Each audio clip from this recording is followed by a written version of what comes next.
Hey everybody, this is Leslie. Today I wanted to be focusing on Banks's piece. Banks's piece is called Mix Roles, Relationships, and Rhetorical Strategies in Community Engagement. This piece was very interesting to me because, as some of you know, as some of you don't know, I am an educator, I am an English teacher. I got my bachelor's degree in English education. So this piece really stuck out to me in just that professional sense, in that professional identity that I do have, and I wanted to talk about this text using three keywords that I found. The three keywords are pedagogy, which I found on the first page, literacy, which I found on page 40, and dialogue, which I found on page 44.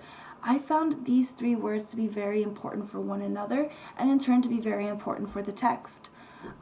Pedagogy, for those of you who don't know, is basically different strategies for teaching a lesson. So a pedagogy can be an independent activity, it could be a group activity, it could be a partner activity, and they're supposed to kind of help you develop different skills within a lesson. So if I wanted to help my students develop a written skill, I might have them write something, or a reading skill, I might have them read something, a speaking skill, maybe some group work. Then literacy is basically the ability to understand, to comprehend something that you're engaging with. So you can become literate in reading. You can become literate in mathematics. You can become literate in history, in science. You can even become literate in physical fitness. It's not about, even though we tend to associate the term literacy with literature, with books, literacy really just means understanding whatever you're engaging with. And finally, we have dialogue. So dialogue is essentially what I'm doing right now, just talking, communicating with you guys about something that I find interesting. In a classroom setting, when a teacher appropriately puts their pedagogy together, they help their students to obtain literacy. And when students are able to obtain that literacy, they are able to open up a dialogue with other students to discuss that literacy. On the flip side of that, maybe they don't really get the literacy piece, and they still open up that dialogue with other students to try to understand better. So both of those things are important, and all of this works up to another key word, which would be collaboration. Collaboration that term was beaten into my head my whole undergrad career. It's basically working together to create a finished product. Collaboration is so important in a school setting because students learn best when they work among their peers. As a teacher, you can tell them whatever you want as many times as you want, but they will never learn from you as well as they'll learn from their own classmates. Now, how do we obtain that literacy? How do we open up that dialogue? How do we collaborate to get to a finished product? Banks talked a lot about different ways in which that can be achieved. So pedagogy is really important here for this. It is trying to find a way to get students to identify with their work. And when a student identifies with their work, they are more susceptible to becoming more literate in that topic, and they are more likely to create a dialogue. No kid wants to come home and talk to their parents about a boring lesson that they did in school.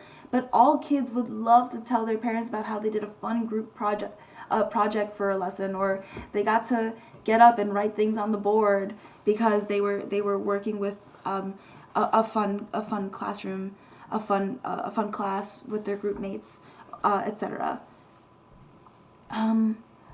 I also have a quote from page 42 of the text, which I'm going to go get now.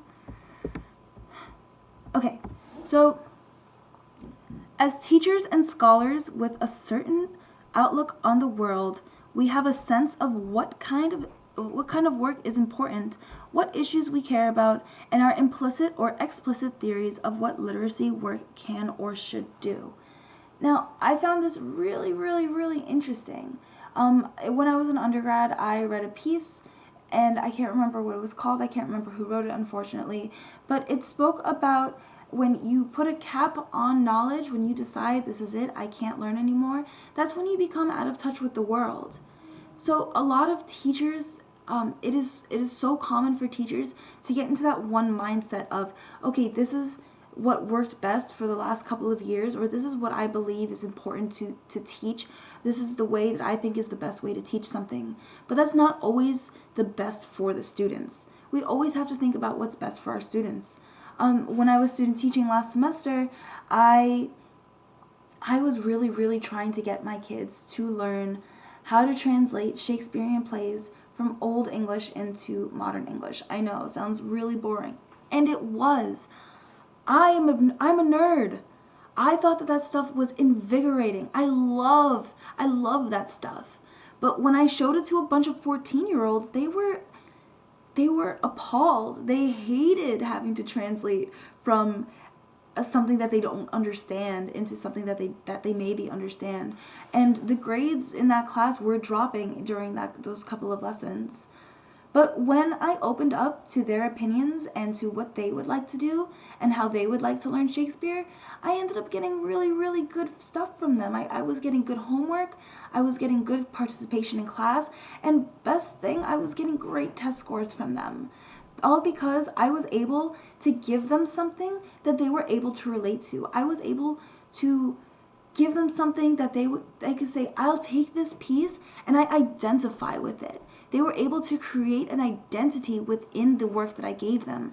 And I think that that's so, so important for schools to do. I'm switching back to the camera. Because how are kids supposed to gain literacy and open up a dialogue with other people if they don't identify with the work that they're doing? Now, sometimes kids don't learn the conventional way. Not every kid is going to pick up a stack of Post-its or a stack of index cards and write everything down. So it's important for the teacher to say, okay, I think that this is important to learn, but let's do it in a new and creative way that kids are able to understand, that they're able to relate to, and that they like. All kids are different. Banks spoke a little bit about using music and arts in order to get struggling kids to build that civic dialogue, as he states on page 44. That some kids really identify with music that they create. Maybe if I'm teaching a piece on Shakespeare, maybe they want to write a song about it. Maybe they want to bring in their guitar for class one day and sing or play the guitar. Maybe they want to paint a picture. Maybe they want to act out a little skit. Maybe they want to create a meme. It's what engages the kids the best. And when they're engaged, they want to talk about it. They want to connect with others who have similar interests as they do. And then by extension, they really want to maybe meet new people who have different interests than they do. Maybe they can get a new interest. Some of my closest friends are people I've met in groups in high school that we came together for a project that we thought was important, and we did it in a way that we thought was cool and fun. And we did a lot of comedy stuff because we were all losers and nerds. But these are people who I've spoken to and I've been in contact with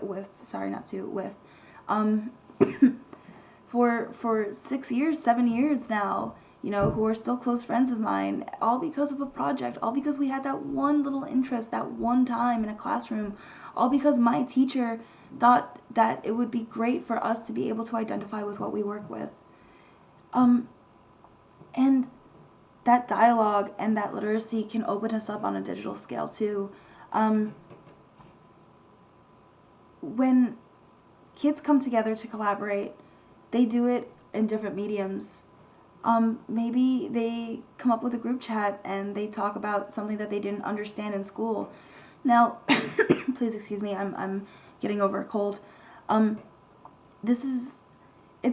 It's really cool to think that maybe someone who's struggling with literacy and isn't very literate in a subject reaches out to their classmates on a digital platform and is able to talk to them and to collaborate with their peers outside of the classroom in order to attain that literacy and that sense of identity. Maybe maybe they and their friends are making fun of it, and they go online and they find some memes about the class or about the lesson, and maybe something clicks. You know, that that search even for for literacy really does allow for finding a sense of identity in the classroom in a digital sense, because kids are able to connect with one another. I mean, our class, we have the Slack chat, and we talk about different things on that Slack, and we can even message each other privately and ask questions, and it's really great to help one another out in the classroom. It's so important for a teacher to open up that platform for their kids, and to ensure that they have a safe space for them, that they could communicate with other people. And it is so important for kids to reach out to each other and to collaborate, whether it's in a physical way or it's in a digital way. Furthermore, in a digital sense, kids don't have to collaborate with their classmates. They can go on YouTube and look up a tutorial. They could go on a forum that they're on, and they can ask for advice. They can reach out to people and open up a dialogue in a digital space. You know, maybe they find something interesting in class and they open up a blog, or a YouTube channel, or they start some creative project online, and it really helps them in school. And I think teachers should really be more open to allowing more creative projects, and it's so important to let kids choose how they go about their projects and how they go about their assignments, because when you let kids choose, they are able to identify with that project more, because it makes it their own, and from that they're able to attain literacy. So that's my piece. I am so sick. I hope you have a great night or a great day whenever you're watching this. And I will be back next week talking about something else. So I hope you have a great night or day, and I will talk to you later. Bye.